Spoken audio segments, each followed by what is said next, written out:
वक्रतुंड महाकाय सूर्यकोटि समप्रभा निर्विघ्नं कुरु मे देव सर्वकार्येषु सर्वदा सर्वमंगलमांगल्ये शिवे सर्वार्थसाधिके शरण्ये त्र्यंबके गौरी नारायणी नमोस्तुते। वंशे विभूषितगला नवनीरदाभात पीताम्बरादरुणबिम्बफलादरो स्तात ऊळेन्दुसुन्दरमुखादरविन्दुनेत्राय कृष्णात् परम किमपि तत्त्वमहं न जाने। सीतानाथ समारम्भां श्रीरामानन्दाय मध्यमान् अस्मदाचार्यपर्यन्तां वन्दे श्रीगुरुपरम्परां वन्दे श्रीगुरुपरम्परां। श्रीकृष्णाय वासुदेवाय हरे परमात्मने प्रणतक्लेशनाशाय गोविन्दाय नमो नमः गोविन्दाय नमो नमः। सच्चिदानन्दरूपाय विश्वोत्पत्त्यादिहेतवे तापत्रयविनाशाय श्रीकृष्णाय वयं नमः श्रीकृष्णाय वयं नमः। मूकं करोति वाचालं पङ्गुमलङ्घयते गिरिं यत्कृपातमहं वन्दे परमानन्दमाधवम्। नारायणं नमस्कृत्य नरं चैव नरोत्तमं देवी सरस्वती व्यासं ततो जयमुदीरयेत्। कृष्णाय वासुदेवाय हरे परमात्मने प्रणतक्लेशनाशाय गोविन्दाय नमो नमः। गुरुर्ब्रह्मा गुरुर्विष्णु गुरुर्देवो महेश्वरा गुरुर्साक्षात् परब्रह्म तस्मै श्री गुरुवे नमः तस्मै श्री गुरुवे नमः। वसुदेवसुतं देवं कंसचाणूरमर्दनं देवकी परमानन्दं कृष्णं वन्दे जगद्गुरुं कृष्णं वन्दे जगद्गुरुं।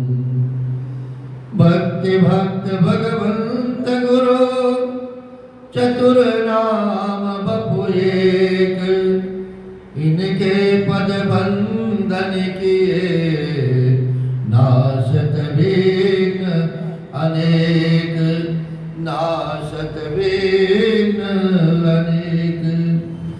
जय जय श्री राधा रमण जय जय नवल किशोर जय गोपी चित चोर प्रभु जय जय माखन चोर जय जय माखन चोर। मेरे गोविंद के चरणों में सादर प्रणाम। परम पूज्य सद्गुरुदेव जी महाराज के चरणों में सादर प्रणाम। श्री शंकर मोचन हनुमान जी महाराज के चरणों में सादर प्रणाम। नर्मदेश्वर महादेव जी के चरणों में सादर प्रणाम। विंध्येश्वरी मैया विघ्नेश्वरी मैया के चरणों में सादर प्रणाम। आइए आज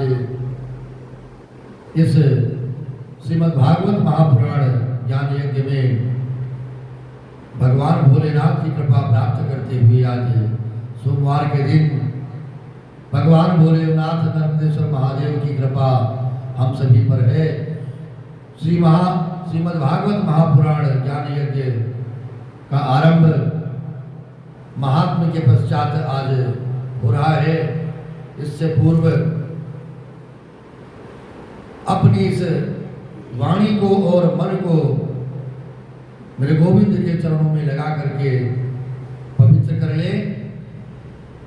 जय जय राधा रमण हरि बोल, जय जय राधा रमण हरि बोल, जय जय राधा रमण हरि बोल, जय जय राधा रमण हरि बोल, जय जय राधा रमण हरि बोल, जय जय राधा रमण हरि बोल, जय जय राधा रमण हरि बोल, जय जय राधा रमण हरि बोल, हरि बोल हरि बोल हरि बोल, हरि बोल हरि बोल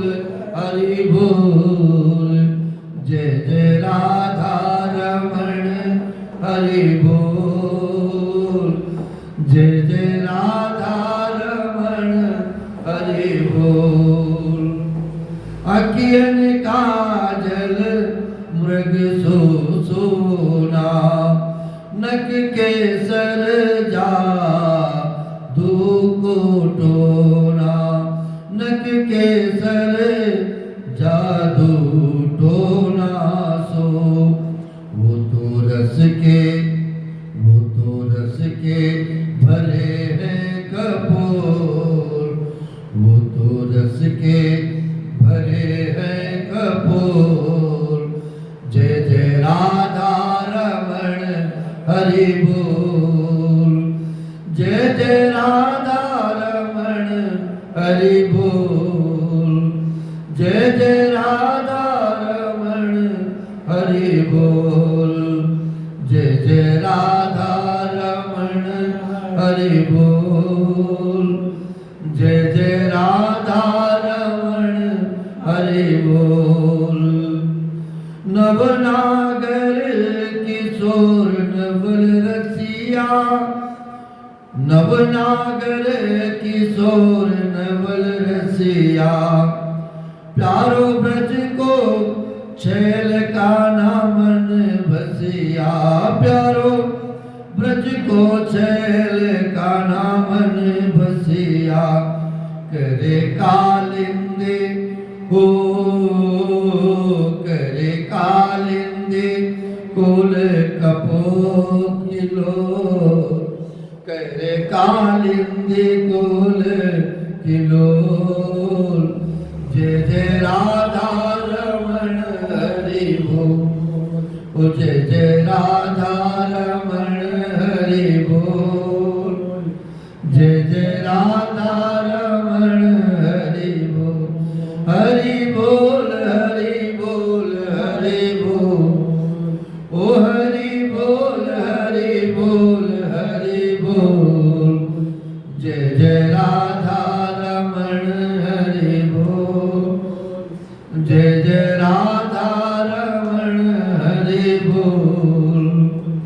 अंगड़ाई ले मृदु मुस्कानन पे, अंगड़ाई ले मृदु मुस्कानन पे, कजरीले तिरछी चितवन पे, कजरीली तिरछी चितवन पे, सुखदास भी काहे हो सुखदास भी काहे बिन मोल, सुखदास भी का बिन मोल, हरि बोल। जय जय राधा रमण हरि बोल। हरि बोल हरि बोल हरि बोल। जय जय राधा रमण हरि बोल। जय जय राधा रमण हरि बोल। जय जय राधा रमण हरि बोल। जय जय राधा रमण हरि बोल। जय जय राधा रमण हरि बोल। जय जय राधा रमण हरि बोल। जय जय राधा रमण हरि बोल। जय जय राधा रमण हरि बोल। जय जय श्री राधे। जय जय श्री राधे श्याम। आइए आज भगवान भोलेनाथ के चरणों में प्रणाम करते हुए इस श्रीमद् भागवत महापुराण गानक में श्रवण करने के लिए हम सभी भक्त राधा रानी सरकार के चरणों में मन को लगाएंगे। कर्पूर गौरम करुणावतारम भुजगेन्द्रहारम सदा वसन्तं हृदयारविन्दे भवं भवानी सहितं नमामि। भोलेनाथ से निराला कोई और नहीं। शंभुनाथ से निराला कोई और नहीं। कोई और नहीं। कोई और नहीं। भोलेनाथ से निराला कोई और नहीं। शंभुनाथ से निराला कोई और नहीं। उनका डमरू डम डम बोले अगम निगम के भेद खोले। उनका डमरू डम डम बोले अगम निगम का भेद खोले। ऐसा भक्तों का रखवाला। ऐसा भक्तों का रखवाला कोई और नहीं। भोलेनाथ से निराला कोई और नहीं। शंभुनाथ से निराला कोई और नहीं। काया जब जब करवट बदले पाप चमकते अगले पिछले। काया जब जब करवट बदले पाप चमकते अगले पिछले। ऐसा ज्योत जगाने वाला। ऐसा ज्योति जगाने वाला कोई और नहीं। भोलेनाथ से निराला। शंभुनाथ से निराला कोई और नहीं। शंभुनाथ से निराला कोई और नहीं। तुमने जग का कष्ट मिटाया मुझको स्वामी क्यों बिसराया। तुमने जग का कष्ट मिटाया वो मुझको स्वामी क्यों बिसराया। मुझको स्वामी क्यों बिसराया। अब तो मुझको बचाने वाला। अब तो मुझको बचाने वाला कोई और नहीं। शंभुनाथ से निराला। भोलेनाथ से निराला कोई और नहीं। कोई और नहीं।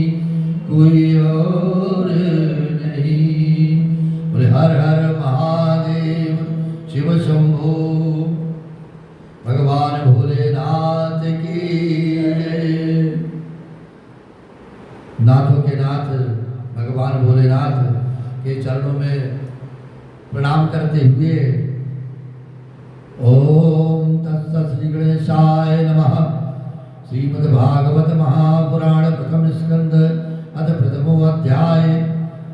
श्री सूत जी से शौनकादि ऋषियों का प्रश्न है और इस प्रकार श्रीमद्भागवत महापुराण इस ज्ञान यज्ञ के इस सभी श्रोताओं के इसके सभी श्रोताओं को सादर प्रणाम। भगवान के मेरे गोविंद के चरणों में, मेरी राधा रानी सरकार के चरणों में प्रणाम करते हुए आगे कहा है कि जिससे इस जगत की सृष्टि स्थिति और प्रलय होते हैं, क्योंकि वो सभी सद्रूप पदार्थों में अनुगत है और असत पदार्थों से पृथक है। जड़ नहीं चेतन नहीं, जड़ नहीं चेतन है, परतंत्र नहीं, स्वयं प्रकाश है।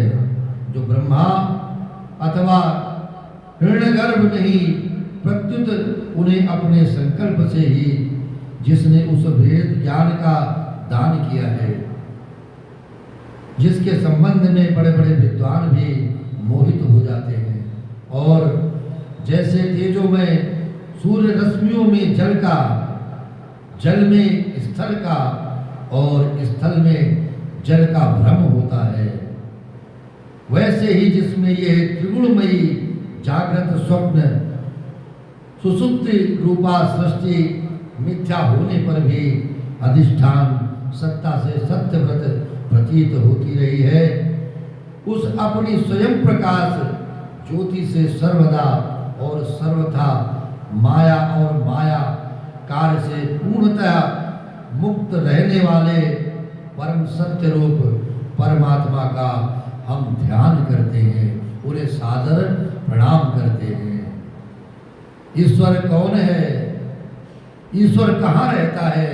मेरे गोविंद कहाँ रहते हैं? यह सब जो हमारे मन का भ्रम है, हमारे मन में जो शंकाएं हैं, वो मेरे गोविंद के चरणों में बैठ करके इस महापुराण का ज्ञान प्राप्त करके हम जान सकते हैं।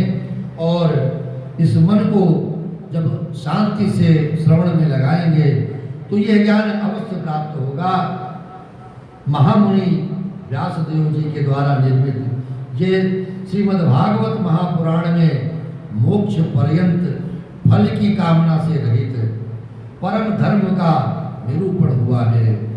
क्योंकि भगवत भक्ति क्या है? केवल भाव है, और भाव में भगवान के प्रति कोई स्वार्थ नहीं चलता। स्वार्थ के वश जो भक्ति करते हैं उन्हें इस संसार में तो कुछ प्राप्त नहीं होता, और यहाँ से जाने के बाद भी वो मन उसी स्वार्थ में, उसी कामनाओं में लगा रहता है। गोविंद भी कहते हैं कि श्रद्धा पूर्वक जिसने हमें भजा है, क्योंकि श्री रामचरितमानस में तुलसीदास जी महाराज ने भी लिखा है, निर्मल मन जन सो मोहि पावा और मोहि कपट छल छिद्र न भावा। मुझे प्राप्त करने के लिए अपने मन को सारी कामनाओं से साफ कर दे। केवल एक ही कामना हो कि हे मेरे गोविंद इस जीवन पर अब कृपा कर दीजिए, क्योंकि यह जीवन अब जो शेष है वो आपके शरण में मन लगे, आपकी शरण में बीते, आपके भजन में बीते। तो परमात्मा का निरूपण कहा है इसमें शुद्धांतःकरण सत्पुरुषों के जानने योग्य उस वास्तविक वस्तु परमात्मा का निरूपण हुआ, जो तीनों तापों का जड़ से नाश करने वाली और परम कल्याण देने वाली है। अब और किसी साधन का शास्त्र से क्या प्रयोजन? जिस समय भी सुकृति पुरुष इसके श्रवण की इच्छा करते हैं, ईश्वर उसी समय अविलंब उनके हृदय में आकर के बंदी बन जाता है, विराजित हो जाता है। ये कृपा है इस श्रीमद् भागवत महापुराण की कि एक छोटा सा संकल्प अगर मेरे मन में आया कि आज हम गोविंद जी के दरबार में चल करके हाजिरी लगाएंगे और जो भी हमसे बन पड़ेगा हम उनका पूजन करेंगे, हम अपना भाव अर्पण करेंगे, तो प्रभु स्वयं चल करके आपके हृदय में विराजित हो जाते हैं और आपको प्रेरणा करते हैं कि ए मेरे भक्त, तू मेरे चरणों की ओर कदम बढ़ा और एक एक कदम बढ़ाने से आपका कल्याण, आपका मंगल करते हैं। रस के मर्मज्ञ भक्तजन, ये श्रीमद् भागवत वेद रूप कल्प वृक्ष का पका हुआ फल कहा गया। सुखदेव स्वरूप तोते के मुख का संबंध हो जाने से ये परमानंदमयी सुधा से भरपूर हो गया है। इस फल में छिलका, गुठली आदि त्याज्य अंश तनिक भी नहीं है, सारा पूर्ण फल ही फल है। कोई इससे शेष नहीं बचेगा श्रवण करने से। यह मूर्तिमान रस है जिसका हम रसास्वादन ले रहे हैं। जब तक शरीर में चेतना रहे तब तक इस दिव्य भगवत रस का निरंतर बारंबार पान करते रहो। ये पृथ्वी पर ही सुलभ है कि देवताओं को भी ये सुलभ नहीं है। ये हम मनुष्यों के लिए है और इस धराधाम पे ही हम इसका रसपान कर सकते हैं। इसलिए जय राधा माधव, जय कुंज बिहारी, जय राधा माधव, जय कुंज बिहारी, जय राधा माधव, जय कुंज बिहारी, जय राधा माधव, जय कुंज बिहारी, जय गोपी ब्रज वल्लभ,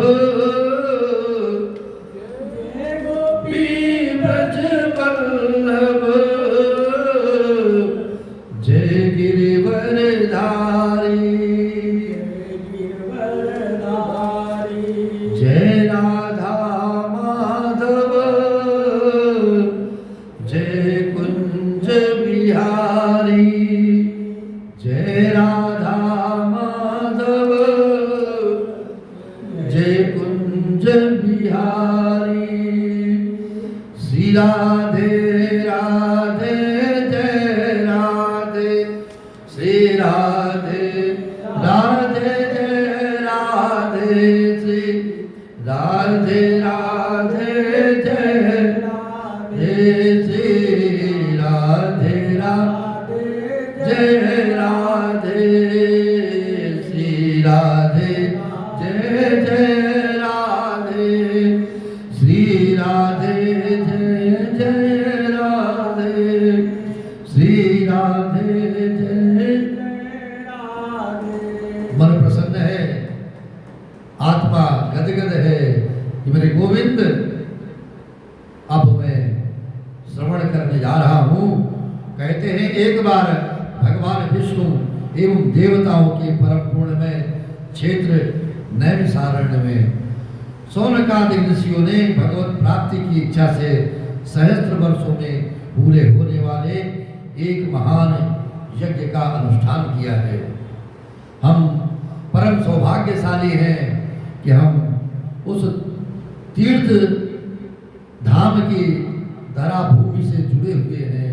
नैमिषारण्य क्षेत्र इस लक्ष्मणपुरी नगरी से कुछ ही समय की दूरी पर है और यह हम सभी का परम सौभाग्य है। और एक दिन उन लोगों ने प्रातःकाल अग्निहोत्र आदि नित्य कर्मों से निवृत्त होकर के सूत जी का पूजन किया है और उन्हें ऊंचे आसन पर बैठाकर बड़े आदर से यह प्रश्न किया है। ऋषियों ने कहा, सूत जी, आप निष्पाप हैं, आपने समस्त इतिहास पुराण और धर्मशास्त्रों का विधि पूर्वक अध्ययन किया है तथा उनकी भलीभांति व्याख्या भी की है। वेद वेताओं में श्रेष्ठ भगवान वादरायण ने एवं भगवान के सगुण निर्गुण रूप को जानने वाले दूसरे मुनियों ने कुछ जाना है और जिन्हें जिन विषयों का ज्ञान है वो सब आप वास्तविक रूप में जानते हो क्योंकि सर्वज्ञ हो। आपका हृदय बड़ा ही सरल और शुद्ध है, इसी से आप उनकी कृपा और अनुग्रह के पात्र हुए हैं। हे गुरुजन, अपने प्रेमी शिष्य को गुप्त से गुप्त बात भी बता दिया करते हैं, क्योंकि जो सद्गुरु है वो अपने शिष्य से कुछ भी छुपाता नहीं है। लेकिन हम इन जीवों की ये बड़ी पीड़ा है कि हम अपने सद्गुरु के सम्मुख इस मन रूपी दर्पण को खोल करके नहीं रख पाते हैं। कितना भी सद्गुरु पूछे, जानना चाहे, लेकिन ये हमें जानकारी, ये हमें ज्ञान होना चाहिए कि किसी संत से, किसी सद्गुरु के सम्मुख जाकर के आपके हृदय में क्या चल रहा है, आपकी वाणी कितनी पवित्र है, ये सब ज्ञान संत को और सद्गुरु को अवश्य प्राप्त हो जाता है। आप कुछ कहें या ना कहें, गुरु अपने शिष्य को चूंकि प्रेम करता है इसलिए सब कुछ बता देता है। आयुष्मान, आप कृपा करके ये बतलाइए कि उन सब शास्त्रों, पुराणों और गुरुजनों के उपदेशों में कलयुगी जीवों के परम कल्याण का कौन सा साधन हो सकता है, क्या हो सकता है जिससे हम सभी का कल्याण हो सके, और सहज साधन आपने बताने का क्या निश्चय किया है। आप संत समाज के भूषण हैं। इस कलयुग में प्रायः लोगों की आयु बहुत कम होगी, क्योंकि ये आयु को अधिक प्राप्त नहीं कर पाएंगे, इसलिए कि हमने जन्म से मृत्यु तक क्या सीखा है कि यह मैं कर रहा हूँ, अगर मैं इस संसार में नहीं होऊंगा तो ये कौन करेगा, कौन संभालेगा। इसकी चिंता दिन रात अपने मन पर, अपने शरीर पर लेकर के उसे ढोते रहते हैं। तो उसका परिणाम क्या है कि यह शरीर, यह मन बीमारियों से घिर जाता है, और वे बीमारियां, वे कष्ट इस शरीर की आयु को कम करते हैं, क्योंकि चिंता चिता कही गई है, साक्षात चिता है चिंताएं। इसलिए आयु कम होगी, इसलिए साधन करने में लोगों की रुचि और प्रवृत्ति भी नहीं है।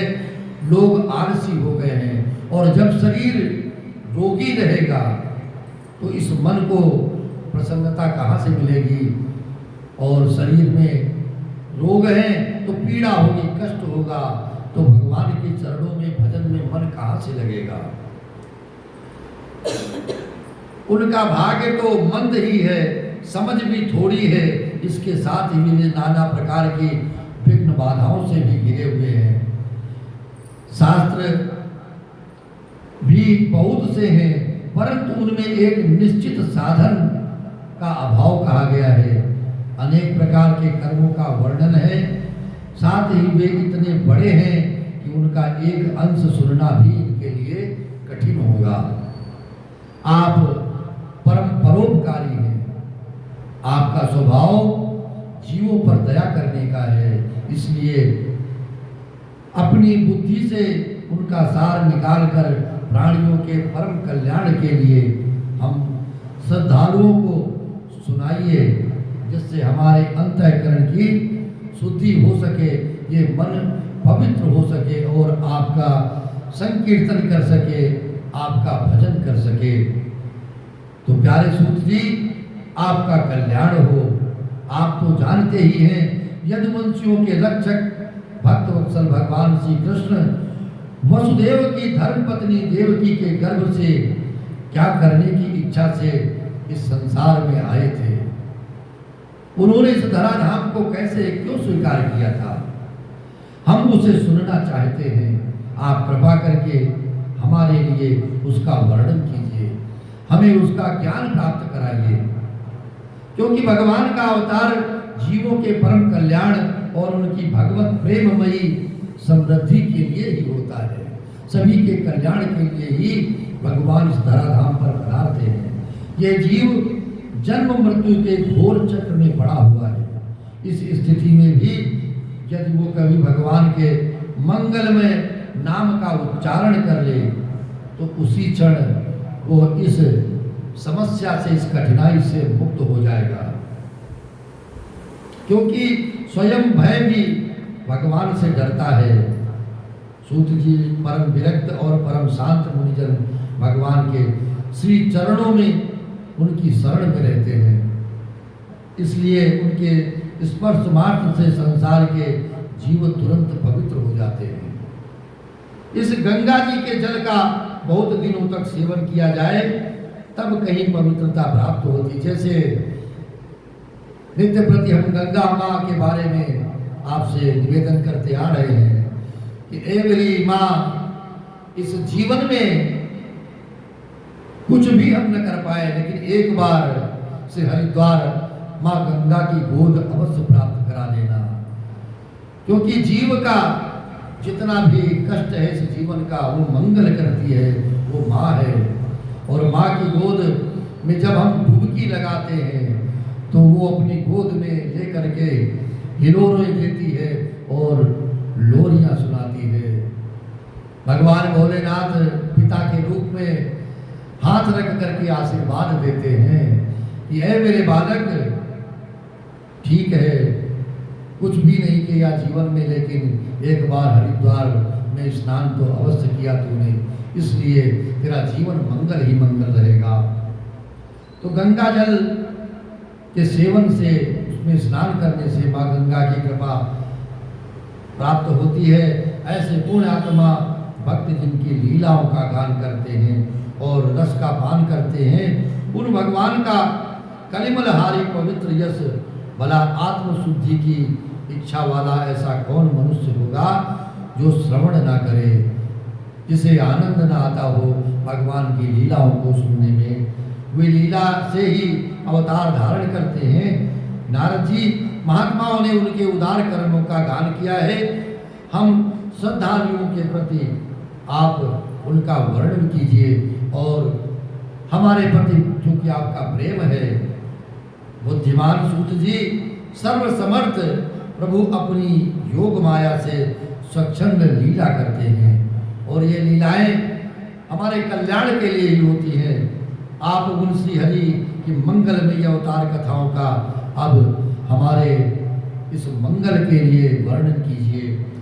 पूर्ण कीर्ति भगवान की लीला सुनने से हमें कभी भी तृप्ति भी नहीं होती है और हमारे मन में ये विश्वास होना चाहिए कि हम चाहे जितना सत्संग करेंगे और चाहे जितनी भागवत कथाएं, रामचरितमानस की कथाएं, मेरे प्रभु राम की कथाएं, जीवन चरित्र की कथाएं श्रवण करेंगे, लेकिन यह मन इच्छा हमारी पूर्ति हो गई ऐसा मन में कभी विचार नहीं करना चाहिए, क्योंकि जो हम इसका श्रवण करते हैं उसको भरने के लिए कोई वस्तु अभी तक इस शरीर में बनी ही नहीं है। ये श्रवण करके कहाँ जा रहा है और इसे कौन सुनता है, ये भी अगर हम जान लें कि हम आते हैं शरीर से श्रवण करने के लिए, लेकिन जब हम यहाँ पर बैठ जाते हैं, जैसा कि अभी पूर्व में इस कथा में भी आया है वर्णन कि मेरे गोविंद आपके हृदय में प्रवेश कर जाते हैं। जब आपके पग सत्संग की ओर बढ़ते हैं और संकल्प लेते हैं कि आज श्रीमद् भागवत महापुराण हम श्रवण करेंगे, तो गोविंद आपके मन में बैठ जाते हैं, अपना स्थान बना लेते हैं। इसीलिए क्योंकि रसज्ञ श्रोताओं को पद पद पर भगवान की लीलाओं में नए नए रस का अनुभव होता है, इसीलिए भगवान श्री कृष्ण अपने को छिपाए हुए थे, लोगों के सामने चेष्टा करते थे मानो कोई मनुष्य हो, परंतु उन्होंने बलराम जी के साथ ऐसी लीलाएं भी की, ऐसा पराक्रम भी प्रकट किया है जो मनुष्य नहीं कर सकते हैं। कलयुग को आया जानकर इस वैष्णव क्षेत्र में हम दीर्घकालीन सत्र का संकल्प करके बैठे हैं और श्री हरि की कथा सुनने के लिए हमें अवकाश प्राप्त है, तभी हम यहाँ तक पहुँचे हैं। हमारे पास समय निश्चित है। ये कलयुग अंतःकरण की पवित्रता और शक्ति का नाश करने वाला है। इससे पार पाना कठिन है और समुद्र से पार जाने वालों को कर्णधार मिल जाए, मेरे गोविंद की शरण मिल जाए, उनके चरण मिल जाए और उनके चरणों में ये मन लगने लगे, उसी प्रकार इससे पार पाने की इच्छा रखने वाले हम लोगों से ब्रह्मा ने आपको मिलाया है। इसलिए कृपा करके धर्म रक्षक ब्राह्मण भक्त योगेश्वर भगवान श्री कृष्ण के अपने धाम में पधार जाने पर धर्म ने अब किसकी शरण ली है, यह हमें श्रवण कराइए कि यह जीवन अब किसके सहारे आगे चल रहा है। हमें इसकी जानकारी, इसका ज्ञान चाहिए। यह निवेदन करते हुए द्वितीय अध्याय भगवत कथा और भगवत भक्ति का थोड़ा सा महात्म्य कहा गया। व्यास जी कहते हैं, सौनकादि ब्रह्मवादी ऋषियों के ये प्रश्न सुनकर रोमहर्षण के पुत्र उग्रश्रवा को बड़ा ही आनंद हुआ है और उन्होंने जब ये सब वृत्तांत सुना है, ऋषियों के इस मंगलमय प्रश्न का अभिनंदन करके कहना आरंभ किया है। सूत जी ने कहा कि जिस समय सुखदेव जी का यज्ञोपवीत संस्कार भी नहीं हुआ था, बालक के रूप में थे और सुतरां लौकिक वैदिक कर्मों के अनुष्ठान का अवसर भी उनके जीवन में नहीं आया था। उन्हें अकेले ही संन्यास लेने के उद्देश्य से जाते देखकर उनके पिता श्री व्यास जी विरह से कातर होकर के पुकारने लगे हैं कि बेटा बेटा तू कहाँ जा रहा है। अगर बचपन में बेटा कहीं चल दे और पिता के सम्मुख कहीं जाने लगे तो माता पिता को कष्ट होता है और वो माता पिता अपने बेटे के लिए चिंतित होते हैं कि उस समय तन्मय होने के कारण श्री सुखदेव जी की ओर से वृक्षों ने उत्तर दिया है। ऐसे सबके हृदय में विराजमान श्री सुखदेव मुनि को मैं बारंबार प्रणाम करता हूँ। पिताजी ने कहा कि मत जाओ मत जाओ मत जाओ सुख मत जाओ, ए सुख मत जाओ मत जाओ, ए सुख मत जाओ मत जाओ। हे पिंजरे के पीर उड़ंतु, हे पिंजरे के पीर उड़ंतु, मुझको दया दिखाओ,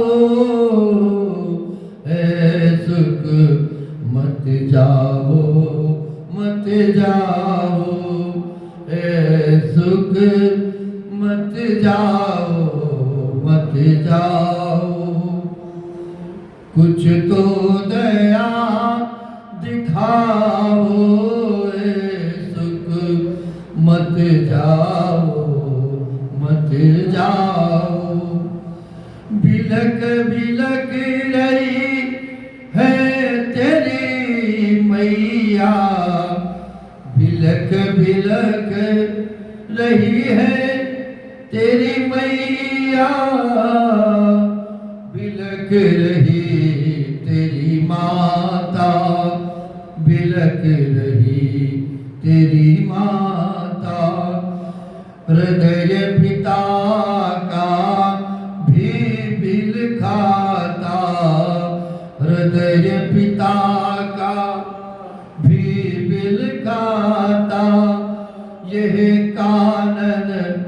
गगनीर बहाता, ए सुख मत जाओ मत जाओ, ए सुख मत जाओ मत जाओ। निष्ठुर हृदय हे सहज विरागी, क्योंकि मन में वैराग्य उत्पन्न हुआ है। बचपन में ही जब वैराग्य के गुण आ जाए तो निष्ठुर हृदय हे सहज विरागी, कुछ अनुराग जगाओ कुछ अनुराग जगाओ, ए सुख मत जाओ मत जाओ, ए सुख मत जाओ मत जाओ। ऐसा निवेदन पिता ने अपने पुत्र के लिए किया है। पिता के सम्मुख यदि पुत्र छोटी सी अवस्था में, बाल्यावस्था में ही वैराग धारण कर ले तो यह मन पिता का विचलित होने लगता है। तब यह श्रीमद् भागवत अत्यंत गोपनीय है। ऐसे श्री सुखदेव जी को नमस्कार करके आगे कहा कि ये श्रीमद् भागवत अत्यंत गोपनीय है, रहस्यात्मक पुराण है। ये भगवत स्वरूप का अनुभव कराने वाला और समस्त वेदों का सार है, क्योंकि सारे वेद का ज्ञान तो हम प्राप्त नहीं कर सकते हैं। और आगे कहा कि संसार में फंसे हुए जो लोग इस घोर अंधकार से पार जाना चाहते हैं, उनके लिए आध्यात्मिक तत्वों को प्रकाशित करने वाला ये अद्वितीय दीपक है। और यह दीपक कैसे जलता है? गोविंद के नाम का, मेरी राधा रानी सरकार के नाम का दीप जब इस हृदय में, इस मन में प्रज्वलित हो जाता है तो यह मन राधा रानी के सरकार के चरणों में लग जाता है।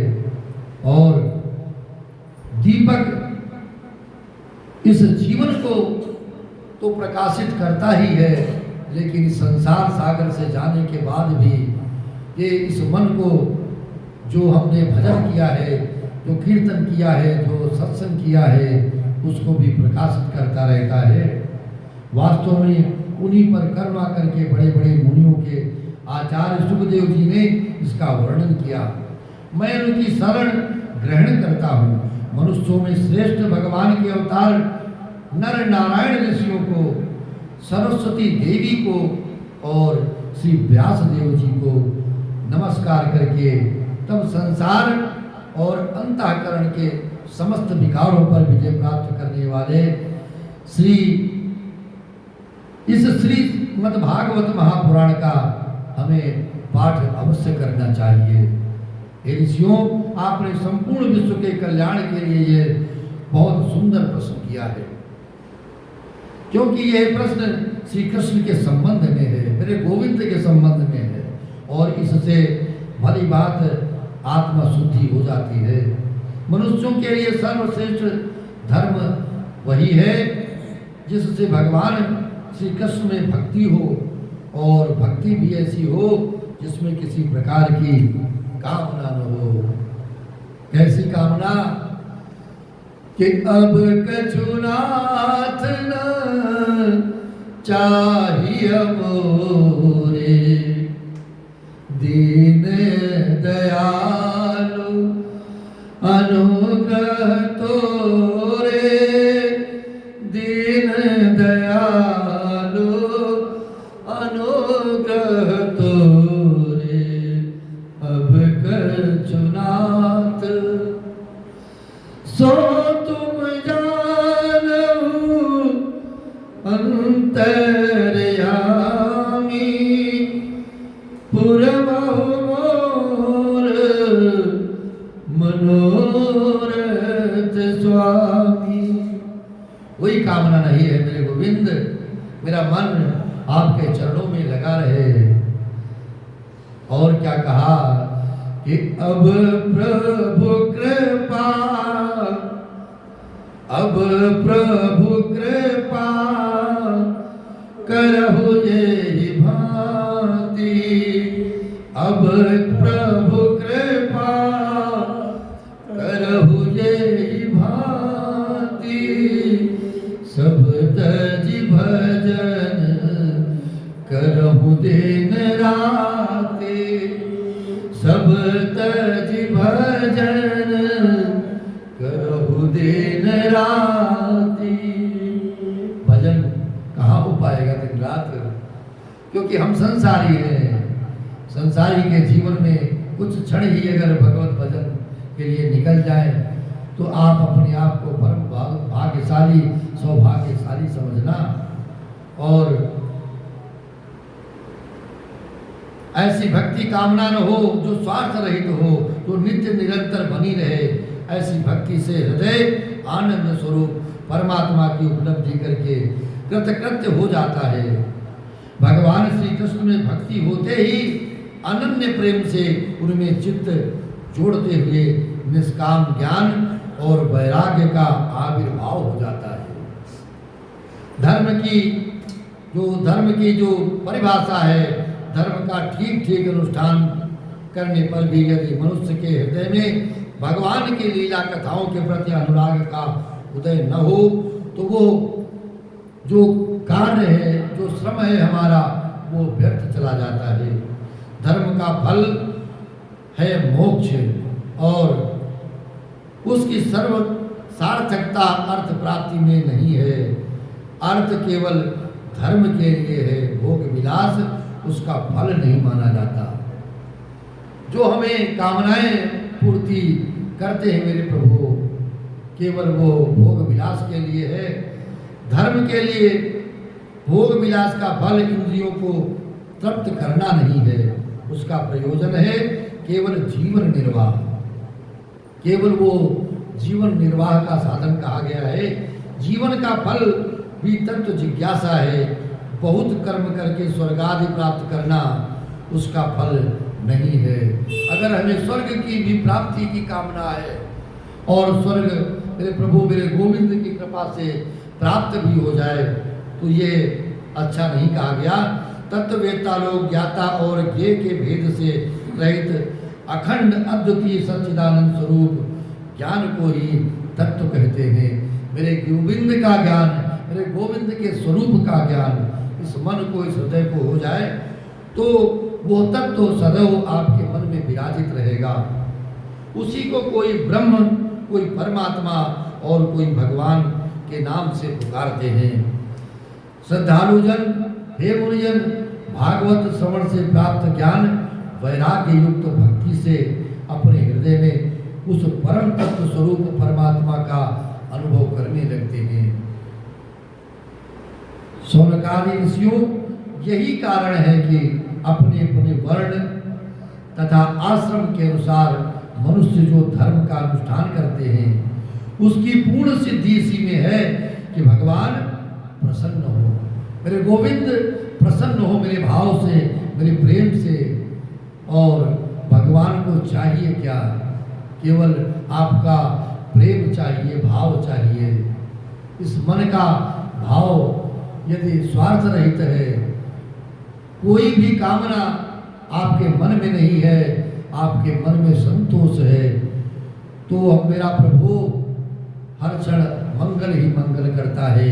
केवल कामना ये चाहिए कि हे मेरे प्रभु, अब मुझे पूर्ण रूप से इस अवस्था में संतोष प्रदान कर दीजिए। वैसे तो इस प्राणी की जो इच्छाएं हैं वो अनंत है। प्रभु की कृपा ही उस मार्ग पर ले जा सकती है और यह कृपा सभी को प्राप्त हो जाए तो मेरे गोविंद की कृपा अवश्य हो जाए। यही कारण है कि अपने अपने वर्ण आश्रम के अनुसार मनुष्य को धर्म का अनुष्ठान करते हैं। उसकी पूर्ण सिद्धि इसी में है कि भगवान प्रसन्न हो। इसलिए एकाग्र मन से भक्त वत्सल भगवान का नित्य निरंतर श्रवण कीर्तन ध्यान और आराधन करना चाहिए। कर्मों की गांठ बड़ी कड़ी है। विचारवान पुरुष भगवान के चिंतन की तलवार से उस गांठ को काट डालते हैं। जो इस मन की गांठ है, जब नित्य प्रति रगड़ करते हैं, नित्य प्रति प्रातः काल उठते हैं, हे मेरे गोविंद श्रीमन नारायण नारायण नारायण, श्रीमन नारायण नारायण भज मन नारायण नारायण नारायण भज मन नारायण नारायण। ओ श्रीमन नारायण नारायण नारायण, श्रीमन नारायण नारायण। ओ लक्ष्मी नारायण नारायण नारायण, लक्ष्मी नारायण। प्रेम से बोलिए, एक बार मुंह से नारायण निकलेगा तो 1000 गुना फल है इस नारायण का शब्द का। यहाँ पर बैठ करके श्रीमन नारायण नारायण नारायण, श्रीमन नारायण नारायण नारायण भज मन नारायण नारायण नारायण।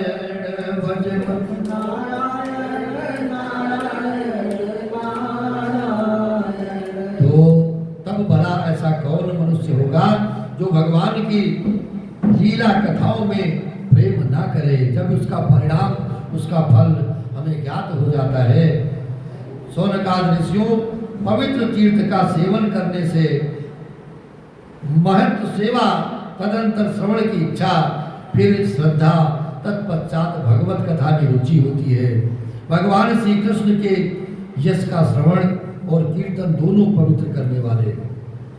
वे अपनी कथा सुनाने वालों के हृदय में आकर के स्थित हो जाते हैं और उनकी अशुभ वासनाओं को नष्ट कर देते हैं, क्योंकि वे संतों के नित्य सुर हृदय हैं। जब श्रीमद् भागवत अथवा भगवत भक्तों के निरंतर सेवन से अशुभ वासनाएं नष्ट हो जाती हैं, तब पवित्र कीर्ति भगवान श्री कृष्ण के प्रति स्थायी प्रेम की इस मन को प्राप्ति हो जाती है और ये मन राधा रानी के चरणों में लगने लगता है। राधा रानी की कृपा होती है तब रजोगुण और तमोगुण के भाव, काम और लोभाद शांत हो जाते हैं और चित्त इनसे रहित होकर सत्व गुण में स्थित एवं निर्मल हो जाता है। और निर्मल कैसे हुआ कि जब हमने भगवान की कथाओं का श्रवण किया, भगवान के नाम का जप किया, सदगुरुदेव जी महाराज ने जो मंत्र दिया है, रात दिन उसमें रगड़ किया, तब जाकर के ये मन निर्मल हुआ है। और इस प्रकार भगवान की प्रेममयी भक्ति से जब संसार की समस्त आसक्तियां मिट जाती हैं और मन में केवल एक ही विचार चलता है कि अब हम इन हाथों से सेवा करेंगे और सेवा करेंगे, सत्संग करेंगे और आपका भजन करेंगे, और हृदय आनंद से भर जाता है। भगवान के तत्व का अनुभव अपने आप हो जाता है। इस हृदय में आत्मस्वरूप भगवान का साक्षात्कार होते ही हृदय की जो ग्रंथि है वो टूट जाती है और सारे संदेह इस जीवन के सब मिट जाते हैं। और संदेह क्या है इस जीवन का कि हमें माता पिता इस संसार में किस लिए लेकर के आए थे, हम इस संसार में आए थे तो क्या करने आए थे। हमारा जो कर्म निर्धारित था वो क्या था। माता के गर्भ में रहते हुए गोविंद से प्रार्थना की थी कि हे मेरे गोविंद, हे मेरी माँ, इस बार कृपा कर दो। माँ का गुणगान करेंगे और हर क्षण माँ के चरणों में इस मन को लगाएंगे। और हमने निवेदन किया था मेरी माँ राधा रानी बरसाने वाली से कि राधे तेरे चरणों की, राधे तेरे चरणों की रज धूल जो मिल जाए श्यामा तेरे चरणों की रज धूल जो मिल जाए सच कहता हूँ मेरी। मेरी माँ, मैंने निवेदन किया था, सच कहता हूँ मेरी तकदीर बदल जाए। ऐ राधा रानी, तुम्हारी कृपा इस जीवन पर हुई, वास्तव में सदगुरु ने तकदीर बदल दी। तकदीर बदल जाए राधे तेरे चरणों की श्यामा तेरे चरणों की रज धूल जो मिल जाए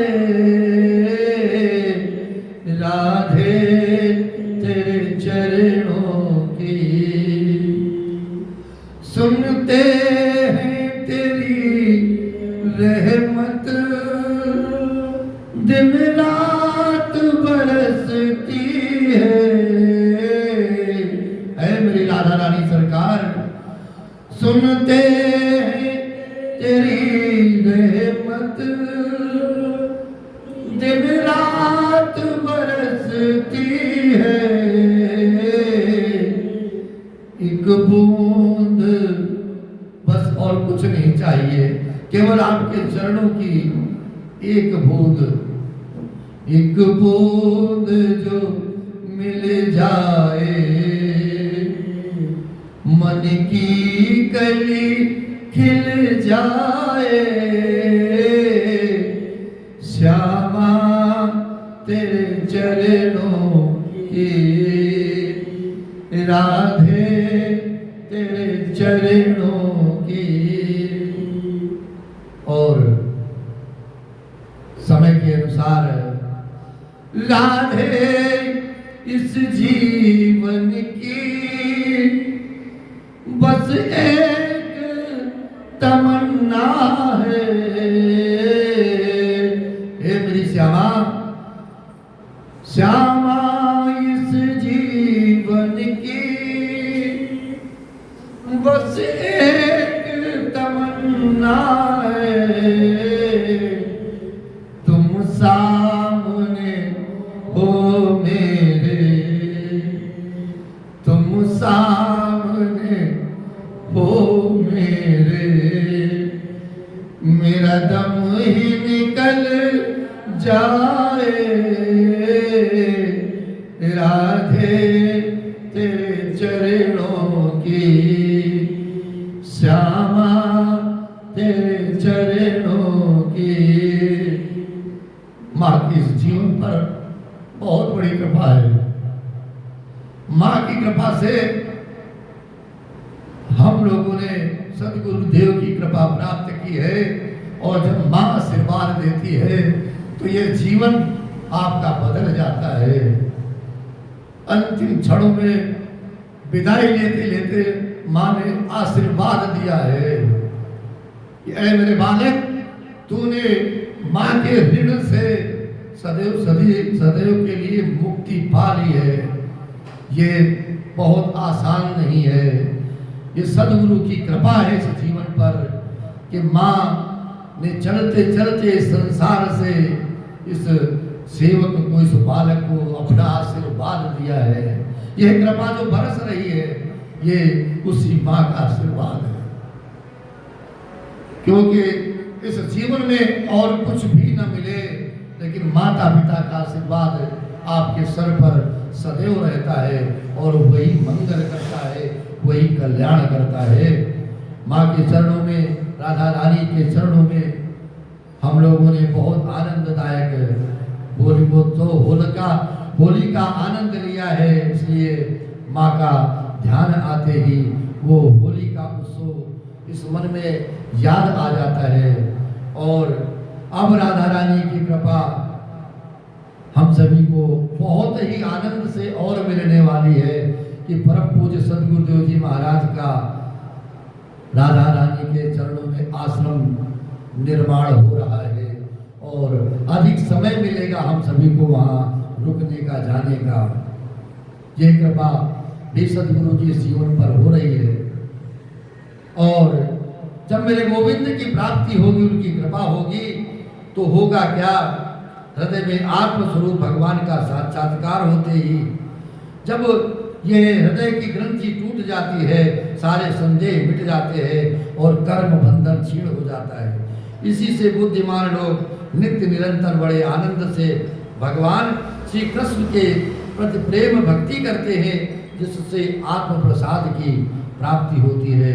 और कहा गया कि प्रकृति के 3 गुण हैं, सत्व, रज और तम। इनको स्वीकार करके ही संसार की स्थिति उत्पत्ति होती है। प्रलय के लिए एक अद्वितीय परमात्मा ही विष्णु, ब्रह्मा और रुद्र, ये 3 नाम ग्रहण करते हैं। फिर भी मनुष्यों का परम कल्याण तो सत्व गुण स्वीकार करने वाले श्री हरि से ही होता है।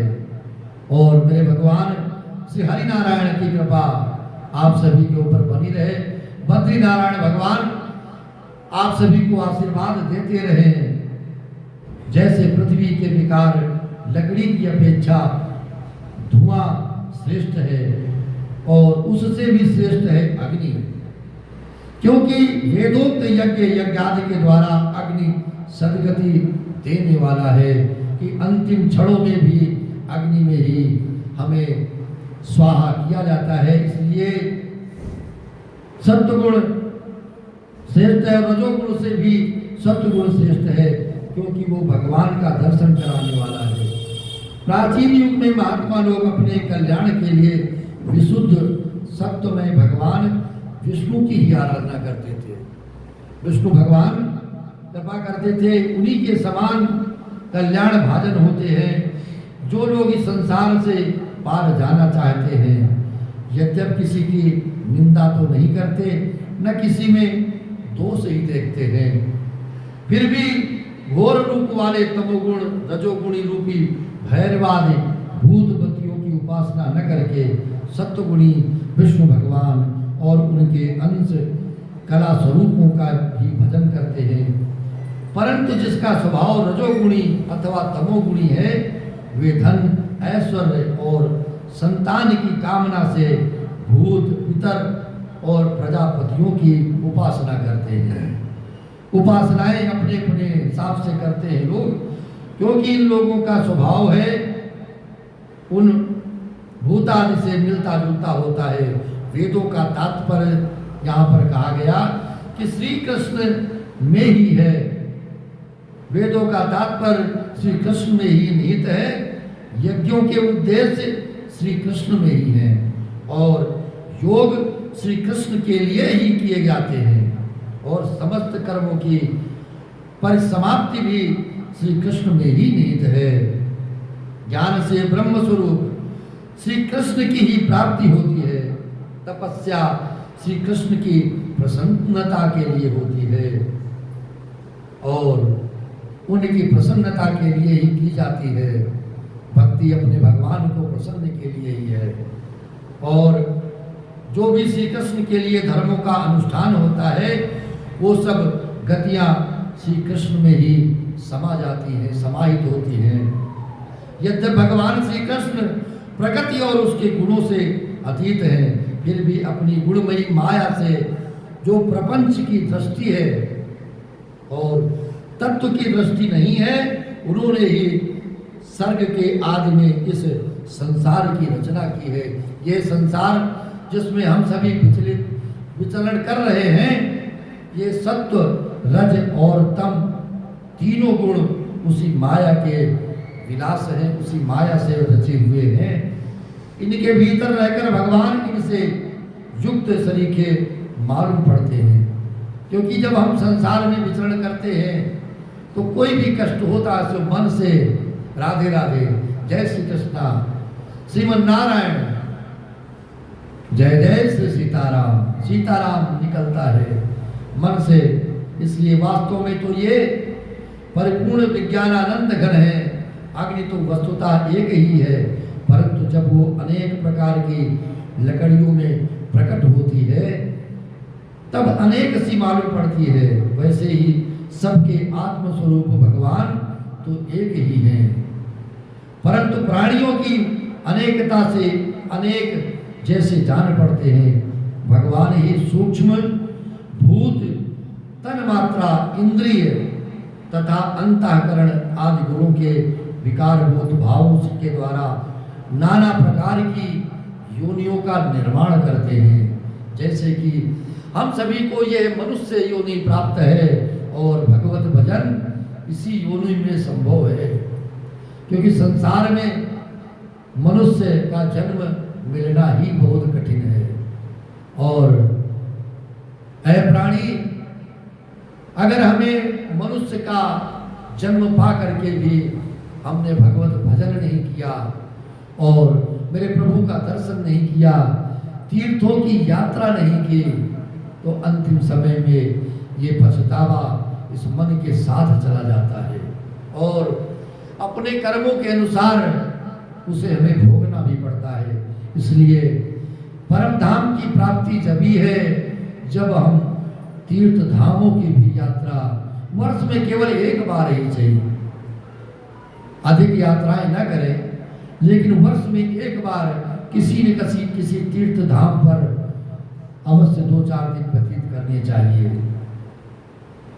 क्योंकि यह जीवन जो सांसारिक जीवन है, संसार अपने हिसाब से चलाता है, लेकिन जब किसी तीर्थ धरा धाम पर ये पग पड़ते हैं तो न जाने कितने संतों के चरण का फल मिलता है, उनका दर्शन होता है और उनके द्वारा किए गए पुण्यों का फल भी हमें प्राप्त हो जाता है। इसलिए इंद्रिय अंतःकरण आदि गुणों के विकारभूत भावों के द्वारा नाना प्रकार की योनियों का निर्माण करते हैं और उनमें भिन्न भिन्न जीवों के रूप में प्रवेश करके उन योनियों के अनुरूप विषयों का भोग करते कराते हैं। और यही 84 लाख योनियां कही गई हैं, वे ही संपूर्ण लोगों की रचना करते हैं और देवता पशु पक्षी मनुष्य आदि योनियों में लीला अवतार ग्रहण करके सत्व गुण के द्वारा जीवों का पालन पोषण करते हैं। और इस संसार की जो भी जितनी भी लीलाएं हैं संसार में जो होती हैं मेरे प्रभु के द्वारा, उन सभी लीलाओं का आनंद लेने के लिए आपको स्वतंत्रता है, कहीं किसी प्रकार का बंधन नहीं है। बस केवल ये चाहिए, हमें चाहिए कि अगर कोई संत के प्रति हमारा भाव बन रहा है, देखिए निरंतर ये निवेदन है कि ये जीवन बिना किसी संत की कृपा के अधूरा है और वास्तव में संत की कृपा का भाव हमारे बनाने से नहीं बनता। ये इसमें भी कृपा मेरे गोविंद की होती है, श्री हनुमान जी महाराज की होती है, जो एक प्रथम सीढ़ी है इस भगवत भजन की और ये जो सांसारिक परिवर्तन की जो प्राप्ति है वो श्री हनुमान जी महाराज की प्रार्थना से। श्री गुरु चरण सरोज रज निज मनु मुकुर सुधारे, बरनो रघुबर विमल जसु जो दायक फल चारे। संसार के जितने फल हैं वे सभी देने में समर्थ है मेरे श्री हनुमान जी महाराज। ज्यादा कुछ मैं ज्ञानी तो हूं नहीं, लेकिन श्री हनुमान जी की हनुमान चालीसा का पाठ करते करते हम सभी भक्त यह सदगुरु की कृपा दिलाई है इस जीवन पर। और आपके जीवन में भी आप ये गांठ बांध लें कि हमारी कोई पूजा न हो, हम कोई पाठ नहीं कर सकते, लेकिन प्रथम सीढ़ी भक्ति की प्राप्त करने के लिए मेरे श्री हनुमान जी की आराधना श्री हनुमान चालीसा पाठ के रूप में हमें अवश्य करना चाहिए। कि जीवन में कितना भी भयंकर, कितनी भी कठिनाई है अगर आपके जीवन में, मेरे हनुमान जी उस कठिनाई को चुटकी बजाते हुए सरल कर देते हैं और आपके सम्मुख रास्ता मार्ग प्रस्तुत कर देते हैं कि ऐ मेरे भक्त, मेरे प्रभु श्री राम तक आपकी ये प्रार्थना जो हनुमान चालीसा के रूप में जा रही है वो पहुंच रही है। और मेरे प्रभु श्री राम सभी आपकी मनोकामनाओं को, इच्छा को पूर्ण करने में समर्थ हैं। इसलिए जा, आज से तेरा कल्याण होगा, मंगल ही मंगल होगा। यह वाणी किस लिए बोलती है कि आज भगवान भोलेनाथ का दिवस है। इस जीवन का जो अनुभव है मेरे भगवान भोलेनाथ माँ गंगा की गोद, गंगोत्री धाम, भगवान भोलेनाथ के सम्मुख मेरे सदगुरुदेव जी महाराज मेरे प्रभु श्री राम की जीवन चरित्र, श्री राम कथा का गुणगान कर रहे हैं और साक्षात मृत्यु मेरे भोलेनाथ के दर्शन के साथ है। साक्षात मृत्यु माँ गंगा की गोद में समाने के लिए हम सभी तत्पर हैं कि किसी भी क्षण इस माँ गंगा की गोद में हम समा जाएंगे। अब इस संसार में दोबारा किसी से भेंट नहीं होगी, लेकिन सदगुरु ने जो वचन दिए रात्रि में हम सभी को कि कुछ नहीं, केवल ओम नमः शिवाय, नमः शिवाय, नमः शिवाय, नमः शिवाय, ओम नमः शिवाय, नमः शिवाय, नमः शिवाय, ओम नमः शिवाय, ओम नमः शिवाय।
ये मंत्र रात्रि भर दिन भर कथा श्रवण करते थे हम सभी भक्त, और रात्रि में कमरे के कोने में बैठ करके मेरे भोलेनाथ का सुमिरन करते, ओम नमः शिवाय, ओम नमः शिवाय।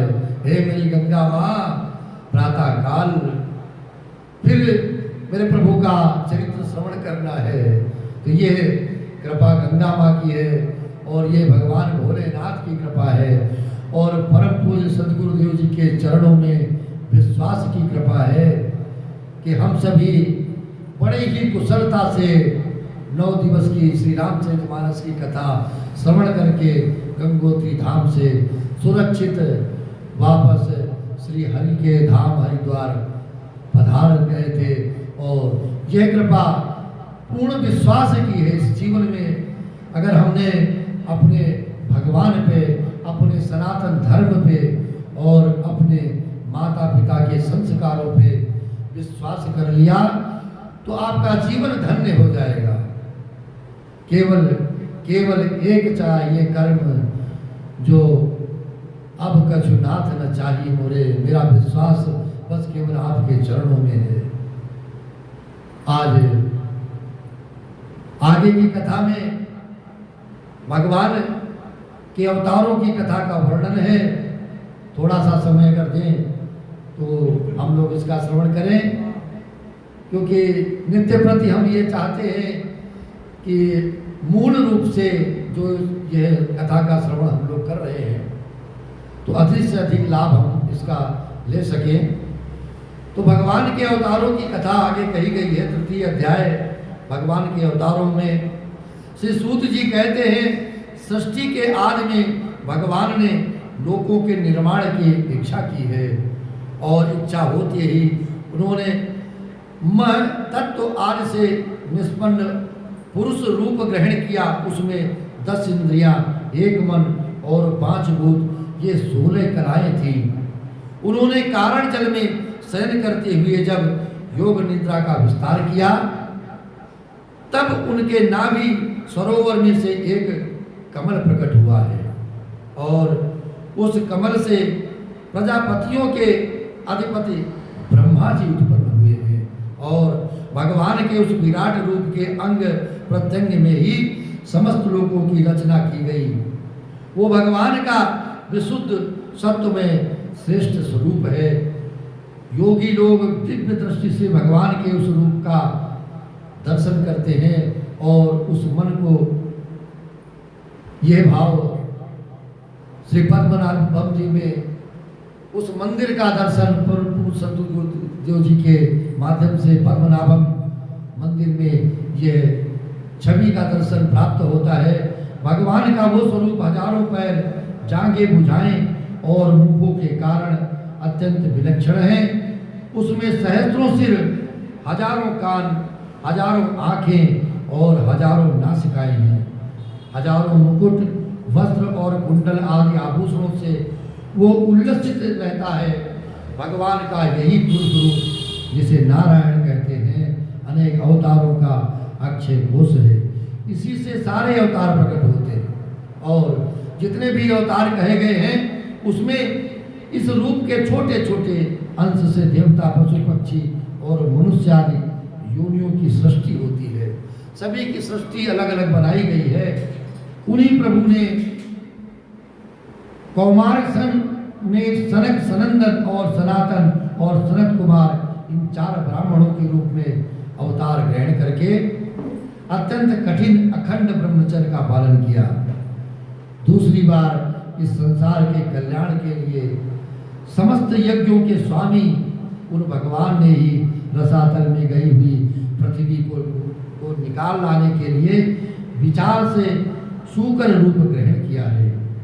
ऋषियों की सृष्टि में उन्होंने देवर्षि नारद के रूप में तीसरा अवतार ग्रहण किया और सात्विक तंत्र का जिसे नारद पांचरात्र कहते हैं उपदेश किया है। उसमें कर्मों के द्वारा किस प्रकार कर्म बंधन से मुक्ति मिलती है इसका वर्णन है। धर्मपत्नी मूर्ति के गर्भ से उन्होंने नर नारायण के मूर्त रूप में चौथा अवतार ग्रहण किया है। इस अवतार में उन्होंने ऋषि बनकर मन और इंद्रियों का सर्वथा संयम करके बड़ी कठिन तपस्या की है।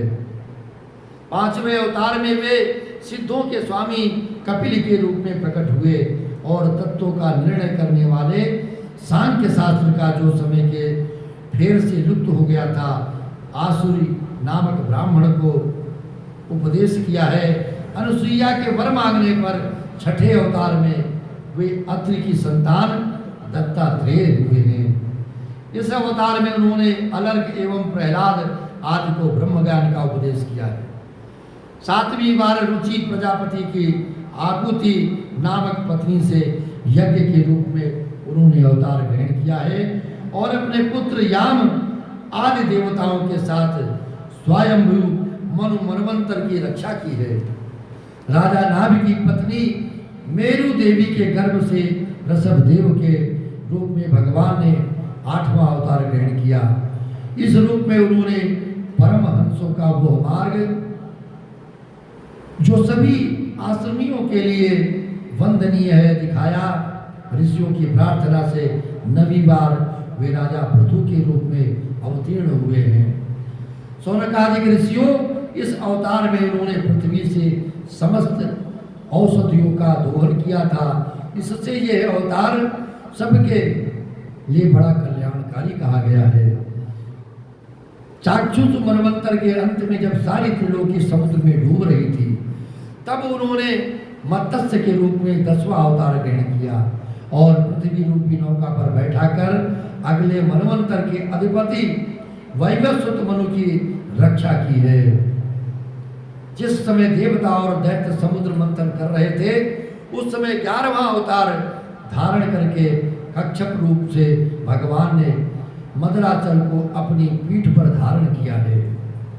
12वीं बार धन्वंतरी के रूप में अमृत लेकर समुद्र से प्रकट हुए और 13वीं बार मोहिनी रूप धारण करके दैत्यों को मोहित करते हुए देवताओं को अमृत पिलाया है।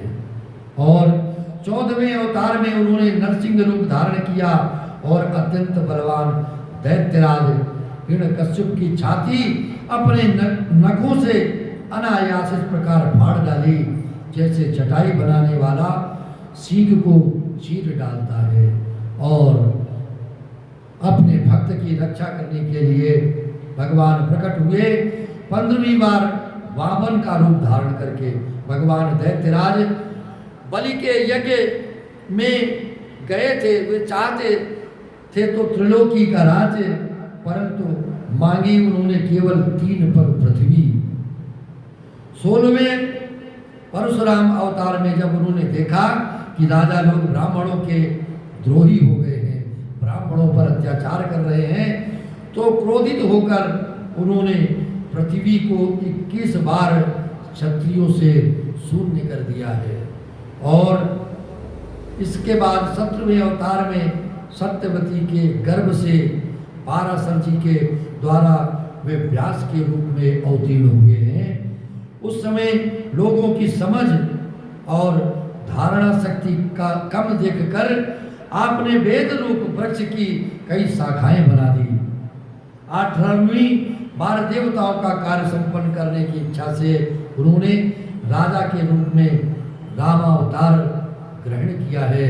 रामावतार के रूप में इस धराधाम पर आए और सेतुबंध, रावण वध और वीरतापूर्वक बहुत सी लीलाएं की हैं। 19वें और 20वें अवतार में उन्होंने यदुवंश में बलराम और श्री कृष्ण के नाम से प्रकट होकर के पृथ्वी का भार उतारा है। उसके बाद कलयुग आ जाने पर मगध देश बिहार में देवताओं के द्वेषी दैत्यों को मोहित करने के लिए अजजन के पुत्र रूप में आपका बुद्धावतार होगा। इसके भी बहुत पीछे जब कलयुग का अंत समीप होगा और राजा लोग प्रायः लुटेरे हो जाएंगे, तब जगत के रक्षक भगवान विष्णु यश नामक ब्राह्मण के घर में कल के रूप में अवतीर्ण होंगे। शौनकादिक ऋषियों, जैसे अगाध सरोवर से हजारों छोटे छोटे नाले निकलते हैं, वैसे ही सत्वनिधि भगवान श्री हरि के असंख्य अवतार हुआ करते हैं। ऋषि, मनु देवता, प्रजापति, मनुपुत्र और जितने भी महान शक्तिशाली हैं, वे सब के सब भगवान के ही अंश हैं। हमें वो भगवान के रूप में प्राप्त होते रहे हैं। ये सब अवतार तो भगवान के अंशावतार अथवा कलावतार हैं, परंतु भगवान श्री कृष्ण तो स्वयं भगवान अवतारी कहे गए हैं।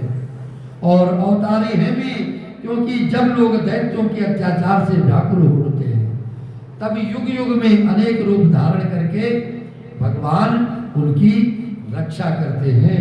और भगवान के दिव्य जन्मों की यह कथा अत्यंत गोपनीय रहस्यमयी है, जो मनुष्य एकाग्र चित्त से नियम पूर्वक सायंकाल और प्रातः काल प्रेम से इसका पाठ करता है, वो सब दुखों से छूट जाता है, प्राकृतिक स्वरूप रहित होकर और चिन्मय भगवान का जो ये स्थूल जगदाधार रूप है, जगत के कल्याण के लिए जो स्वरूप धारण करते हैं, ये उनकी माया के महत्वादि गुणों से भगवान में ही कल्पित है, स्थापित है। जैसे बादल वायु के आश्रय रहते हैं और धूसरपना में धूल में होता है, परंतु अल्प बुद्धि मनुष्य बादलों में, आकाश में और धूसरपनी का वायु में आरोप करते हैं।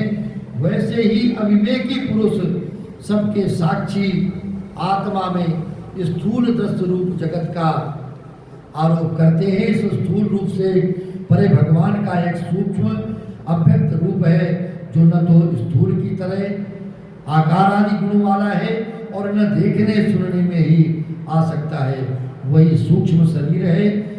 आत्मा का आरोप या प्रवेश होने से यही जीव कहलाया है और जीवात्मा इस शरीर के अंदर विराजित है। यह ज्ञान हमें अवश्य हो जाना चाहिए कि मेरे प्रभु, मेरे गोविंद कहीं नहीं है, मेरे मन में है, जो हर क्षण उनका दर्शन ये मन किया करता है और इसी का बारंबार जन्म होता है। उपर्युक्त सूक्ष्म स्थूल शरीर अविद्या से ही आत्मा में आरोपित है। जिस अवस्था में आत्मस्वरूप के ज्ञान से ये आरोप दूर हो जाते हैं, उसी समय ब्रह्मा का साक्षात्कार होता है। इस प्रकार से भगवान के जन्मों की कथा विस्तार से कही गई और क्योंकि उनके जन्म और कर्म वेदों के अत्यंत गोपनीय रहस्य है, सारे रहस्यों का ज्ञान हमें प्राप्त भी नहीं हो सकता। भगवान की लीला अमोघ है। वे लीला से ही संसार का सृजन करते हैं। संसार में भगवान का दर्शन तो बाद में चाहता है व्यक्ति, लेकिन ये चाहता है और कह भी देता है इस वाणी से, हमने तो कभी भगवान को देखा नहीं। ये कौन है भगवान जिसकी दिन रात आप पूजा करते हो? कौन है भगवान? लेकिन जब हमें ज्ञान हो जाता है कि जिस क्षण हम इस श्रीमद् भागवत महापुराण को श्रवण करने के लिए अपने घर से मन में थोड़ा सा संकल्प कुछ समय पश्चात आया था कि आज हम जीवन दीपाश्रम में श्रीमद् भागवत महापुराण का ज्ञान यज्ञ का श्रवण करेंगे, तो भागवत जी कहती है, अभी हमने पूर्व में श्रवण किया है कि भागवत जी कहती हैं, मेरे गोविंद कहते हैं कि उसी क्षण उस भक्त के हृदय में मैं प्रवेश कर जाता हूँ और जब वो मेरे इस भागवत श्रीमद् भागवत महापुराण ज्ञान यज्ञ का श्रवण करता है तो हर क्षण उसके हृदय में विराजित रहता हूँ। लेकिन बस एक चीज चाहिए होती है, शर्त साथ में है कि यदि मेरा भाव, मेरा मन गोविंद में प्रतिक्षण लगा रहेगा, तभी वो दर्शन अनुभव कर पाएंगे। तो सारी लीलाओं से संसार का सजन पालन संहार करते हैं, किंतु इसमें आसक्त नहीं होते। प्राणियों के अंतःकरण में छिपे रहकर इंद्रिय और मन के नियंता के रूप में उसके विषयों को भी ग्रहण करते हैं। हम जो भी कर्म करते हैं सभी भगवान ग्रहण कर लेते हैं, लेकिन ये आपके निर्णय पर भी है। मार्ग दिखाते हैं, अगर इस मन की वाणी का अनसुना कर दिया हमने कि ये मार्ग ठीक नहीं है जहां पर आप चल रहे हो, निर्णय मन को करना है, लेकिन हमने क्या किया, हमने बुद्धि को आगे कर दिया। अरे ठीक है, मन तो ये सब कहा करता है, चलो हमें ये करना है तो हम ये करेंगे। इसलिए विषयों को भी ग्रहण करते हैं, परंतु उनसे अलग रहते हैं। वे परम स्वतंत्र हैं, वे विषय कभी उन्हें लिप्त नहीं कर सकते हैं। जैसे अनजान मनुष्य जादूगर अथवा नट के संकल्प और वचनों से की हुई करामात को नहीं समझ पाता, वैसे ही अपने संकल्प और वेदवाणी के द्वारा भगवान के प्रकट किए हुए इन नाना नाम और रूपों को तथा उनकी लीलाओं को कुबुद्धि जीव बहुत सी तर्क युक्तियों से के द्वारा नहीं पहचान सकता है। भगवान के बारे में हमारी क्या हस्ती है जो हम उन्हें पहचान सके। चक्रपाणी भगवान की शक्ति और पराक्रम अनंत हैं, उनकी कोई था नहीं पा सकता। वे सारे जगत के निर्माता होने पर भी उससे सर्वथा परे हैं, अलग हैं। सृष्टि का निर्माण और संचालन वही करते हैं, परंतु इसका कोई प्रभाव मेरे भगवत भजन पर नहीं पड़ता है। उनके स्वरूप को अथवा उनकी लीला के रहस्य को वही जान सकते हैं और वही जीव जान सकता है जो नित्य प्रति निरंतर निष्कपट भाव से उनके चरण कमलों की दिव्य गंध का सेवन करता है। कहा क्या गया, नित्य प्रति निवेदन करते हैं, संकीर्तन निवेदन और सीधा संबंध स्थापित करता है मेरे गोविंद से।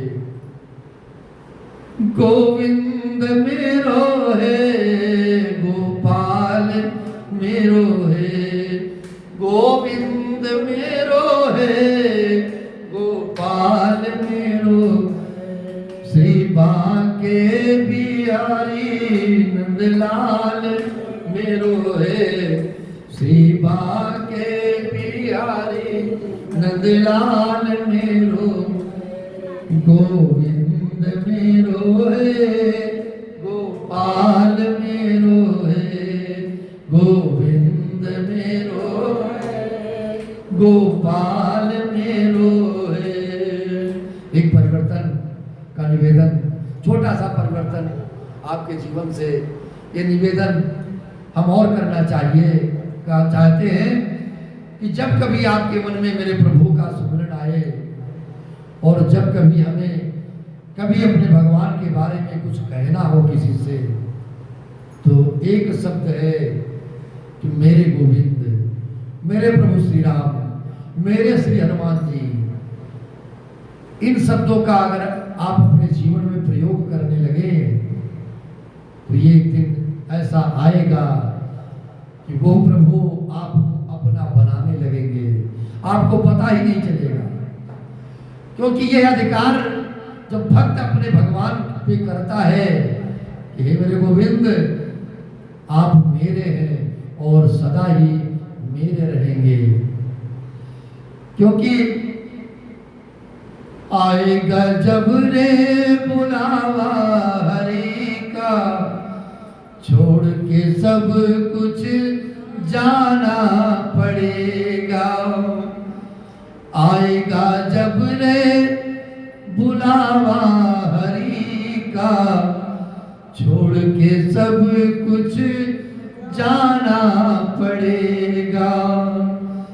नाम हरि का, क्या कहा, नाम हरि का साथ जाएगा, नाम हरि का साथ ले जाएगा, और न कुछ तू ले पाएगा। नाम हरि का साथ जाएगा और न तो कुछ ले पाएगा। आएगा जब रे बुलावा हरि का, छोड़ के सब कुछ जाना पड़ेगा, छोड़ के सब कुछ जाना पड़ेगा। हे मेरे गोविंद, तुम्हारी कृपा बनी रहे, राधा रानी सरकार की कृपा बनी रहे। तो आगे शौनक आदि ऋषियों, आप लोग बड़े ही भाग्यशाली हैं तथा धन्य हैं जो इस जीवन में विघ्न बाधाओं से भरे इस संसार में समस्त लोगों के स्वामी भगवान श्री कृष्ण से सर्वात्मक आत्मभाव और अविरचनीय अनन्य प्रेम करते हैं। वही निवेदन है, जब आप प्रेम मेरे मेरे करके करेंगे, जिससे फिर इस जन्म मरण रूप संसार के भयंकर चक्र में आपको पढ़ना नहीं पड़ेगा और इस जन्म मृत्यु के चक्र से आप मुक्त हो जाएंगे। भगवान वेदव्यास व्यास जी ने ये वेदों के समान भगवत चरित्र से परिपूर्ण भागवत नाम का पुराण बनाया है। उन्होंने इस श्लाघनीय कल्याणकारी और महान पुराण को लोगों के परम कल्याण के लिए अपने आत्मज्ञान शिरोमणि पुत्र को ग्रहण कराया है और इसमें सारे वेद और इतिहासों का सार संग्रह किया गया। सुखदेव जी ने राजा परीक्षित को सुनाया है। उस समय वे परम ऋषियों से घिरे हुए आमरण अनशन का व्रत लेकर गंगा तट पर बैठे हुए थे। भगवान श्री कृष्ण जब धर्म ज्ञान आदि के साथ अपने परम धाम को पधार गए तब इस कलयुग में जो लोग अज्ञान रूपी अंधकार से अंधे हो रहे हैं उनके लिए ये पूर्ण रूपी पुराण रूपी और फल रूपी जिसमें गुठली नहीं कही गई है। सूर्य इस समय प्रकट हुआ है।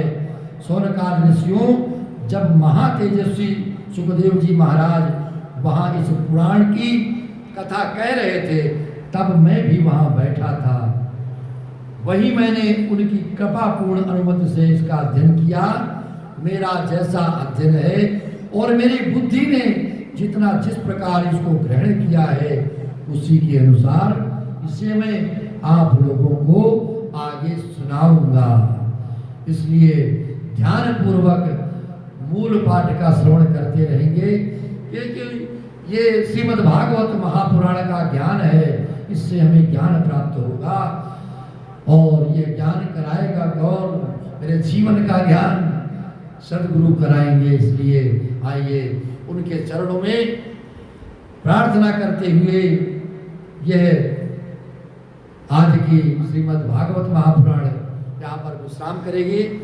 और गुरुर् ब्रह्मा गुरुर्विष्णु गुरुर्देवो महेश्वराय गुरुर् साक्षात् परब्रह्म तस्मै श्री गुरुवे नमः। हे मेरे गुरुदेव करुणा सिंधु करुणा कीजिए हो वदम आदि शरण अब शरण में लीजिए।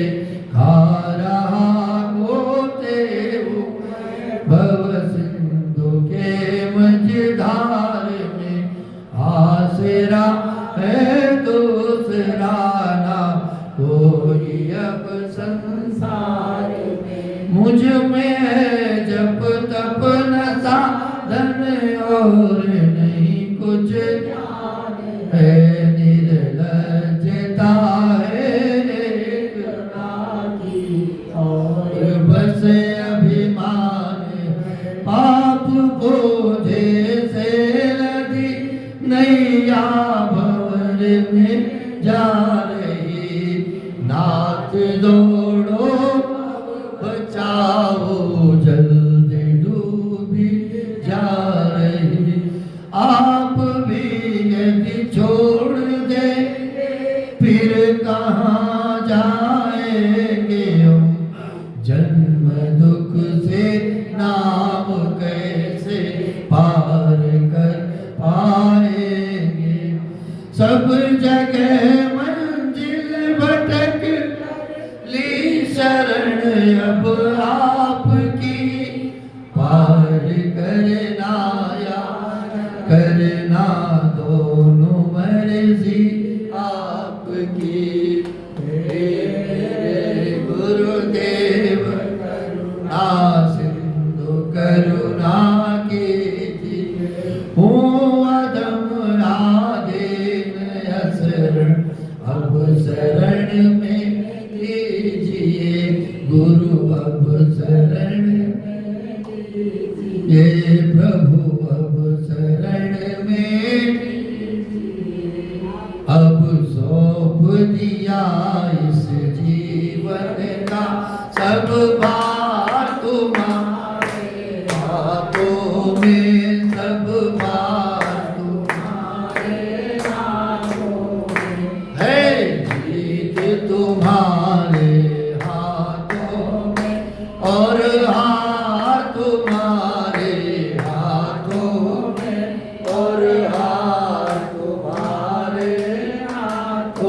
में मेरा निश्चय बस एक यही, एक बार तुम्हें पा जाऊं मैं, एक बार तुम्हें पा जाऊं मैं।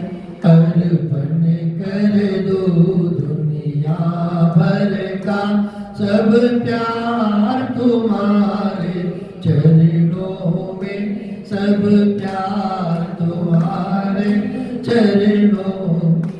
जो जग में रहूं तो ऐसे रहूं, जो जल में कमल का फूल है, जो जल में कमल का फूल है। मेरे सब गुण दोष समर्पित हो भगवान तुम्हारे चरणों में, श्री राम तुम्हारे चरणों में, गोविंद तुम्हारे चरणों। यदि मानव का मुझे जन्म मिले तो तब चरणों का पुजारी बनूं, तो तब चरणों का पुजारी बनूं। इस भूजग की एक अवतार तुम्हारे चरणों में, अवतार तुम्हारे हाथों। जब जब संसार का कैदी बन निष्काम भाव से कर्म कर, निष्काम भाव से कर्म कर, फिर अंत समय में प्राण तजो भगवान तुम्हारे चरणों में, मेरे गोविंद तुम्हारे चरणों में। ये मुझ में तुझ में बस भेद यही, मैं नर हूँ तुम नारायण हो, मैं नर हूँ तुम नारायण हो। मैं हूँ संसार हाथों में, संसार तुम्हारे हाथों में, संसार तुम्हारे हाथों में। अब सौंप दिया इस जीवन का सब भार तुम्हारे हाथों में, सब भार तुम्हारे हाथों में है।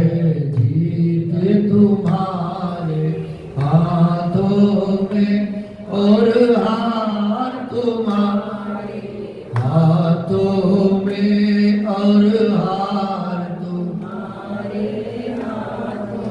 बार बार बर मांगो हर्ष देव श्री रंग, पद सरोजन पायनी भक्ति सदा सत्संग। कामी नार प्यारी जिन लोभी प्रिय जिमिदाम, तिम रघुनाथ निरंतर प्रिय लागो मोहि राम। स्वामी मोहि न बिसारियो चाहे लाख लोग मिल जाए, तुमसे हमको बहुत, हमसे तुमको बहुत है।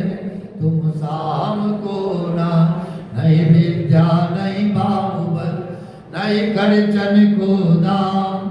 मोह से पतित अपंग की तुम पति राखो राम। मेरे प्रभु राम जय जय राम, मेरे प्रभु राम जय जय राम, मेरे प्रभु राम जय जय राम, मेरे प्रभु राम जय जय राम, मेरे प्रभु राम जय जय राम। सियापति राम जय जय राम, सियापति राम जय जय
श्री राधे श्याम